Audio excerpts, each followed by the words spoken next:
اللہ تعالیٰ فرماتے ہیں لولا تستغفرون اللہ لعلکم ترحمون. کتنی چھوٹی سی کتنی پیاری آیت ہے. لولا تستغفرون اللہ، تم اللہ سے استغفار کیوں نہیں کرتے؟ لعلکم ترحمون، تاکہ تم پہ رحم کیا جائے. یعنی تم استغفار کرو گے تو تمہاری طرف اللہ کی رحمت آ جائے گی. اور تنگی کیسے پیدا ہوتی ہے؟ انسان کے گناہوں کی وجہ سے، اپنے ہی اعمال کی وجہ سے، یا پھر اللہ کے ذکر سے روگردانی کی وجہ سے. وَمَنْ أَعْرَضَ عَنْ ذِكْرِي فَإِنَّ لَهُ مَعِيشَةً ضَنْكًا. پھر یہ کہ عبادت کے لیے وقت نہ نکالنے کی وجہ سے بس دنیا دنیا دنیا. اللہ تعالیٰ فرماتے ہیں اے ابن آدم، تم اپنے آپ کو میری عبادت کے لیے فارغ کر لو، میں تمہارے دل کو بے نیازی سے بھر دوں گا، میں تمہارا فقر دور کر دوں گا. لیکن اگر تم ایسا نہیں کرو گے تو میں تمہارے دونوں ہاتھوں کو کام میں مشغول کر دوں گا، اس کے باوجود تمہارا فقر دور نہیں کروں گا. جو شخص صرف دنیا کی فکر کرتا ہے اس کے معاملات سلجھنے کی بجائے بگڑنا شروع ہو جاتے ہیں. یعنی اگر آپ سب کچھ چھوڑ کر صرف دنیا سنوارنے کے پیچھے لگ جائیں تو وہ نہیں سنورے گی. جب دل میں ایک فقر اور ایک پریشانی لگ جائے گی تو ڈھیروں چیزیں بھی آپ کے دائیں بائیں ہوں تو آپ کو نظر نہیں آئیں گی.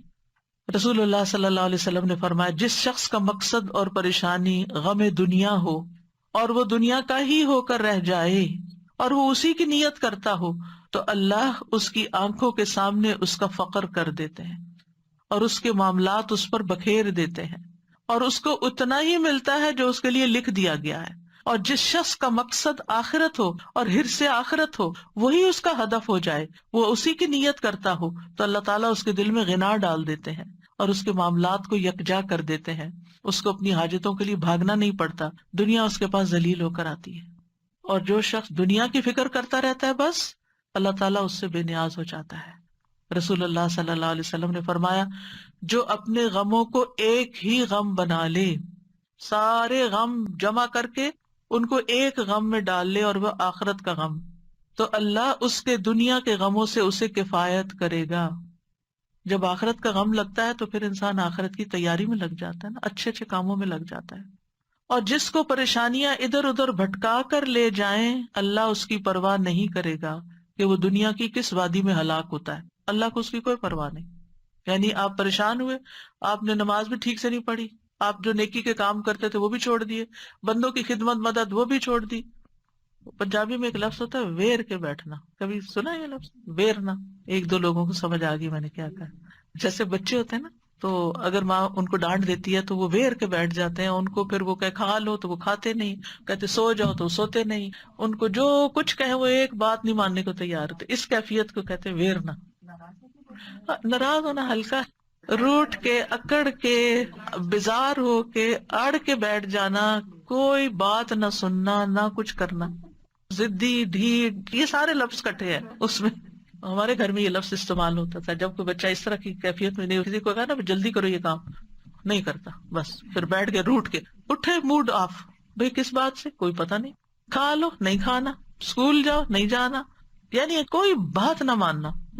تو جب کوئی بندہ یہ رویہ اختیار کر لیتا ہے تو پھر اللہ تعالیٰ اس کی پرواہ چھوڑ دیتا ہے کہ وہ کہاں ہلاک ہوتا ہے، وہ ہو جائے جہاں ہوتا ہے. کیونکہ وہ نہ اللہ کی سنتا نہ بندوں کی سنتا ہے، ایگوئسٹک ہے نا، کہ بس جو میرے دل میں آ گیا میں نے تو وہ کرنا ہے، نہ ماں باپ کی پرواہ، نہ کسی اور کی پرواہ، نہ کسی کی شرم و حیا، نہ کچھ.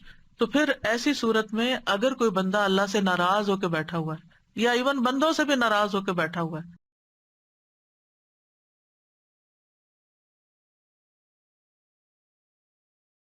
یعنی ناراضگی میں ہمیں کمیونیکیشن بڑھانی چاہیے. عام طور پر دیکھا گیا لوگوں کی عادت کیا ہوتی ہے، ناراض ہوئے تو بات ہی نہیں کرنی، سب سے پہلے تو بولنا چھوڑتے ہیں. بھائی سمجھ کیسے آئے کہ آپ کو کیا مشکل ہے؟ وہ کہتے ہیں خود ہی بوجھو. بھائی کیسے بوجھے؟ ہمیں کوئی غیب کا علم ہے؟ ہمیں نہیں معلوم کہ مزاج شریف پہ کیا چیز ناگوار گزر گئی. تو یہ چیزیں کسی اور کو نقصان نہیں دیتی، یقین کریں یہ جو کرتا ہے اسی کو نقصان دیتی. اللہ تعالیٰ بھی اس کی پرواہ چھوڑ دیتا ہے، اور بندے بھی ایک دو دن ناز نخرے اٹھاتے ہیں پھر اس کے بعد چھوڑ دیتے ہیں کہ یہ تو اپنی ہی ماننے والا ہے، جب اس کا اپنا موڈ ٹھیک ہوگا تو وہ ٹھیک ہو جائے گا خود ہی، چھوڑو اس کو. تو اپنے اس خول سے باہر نکلنا ہے، انا سے باہر نکلنا ہے، اپنی غلطی ڈھونڈنی ہے. اس طرح کی جو کیفیات میں اصل میں شیطان کی طرف سے آتی ہے، اور شیطان انسان کا سب سے بڑا دشمن ہے. وَأَمَّا مَن بَخِلَ وَاسْتَغْنَىٰ، یہ اس کی ایک تفسیر ہے. وَكَذَّبَ بِالْحُسْنَىٰ، نیکی کی بات، کوئی مشورہ، کوئی نصیحت سب جھٹلا دی. فَسَنُيَسِّرُهُ لِلْعُسْرَىٰ، ہم اس کے لیے اور مشکل پیدا کریں.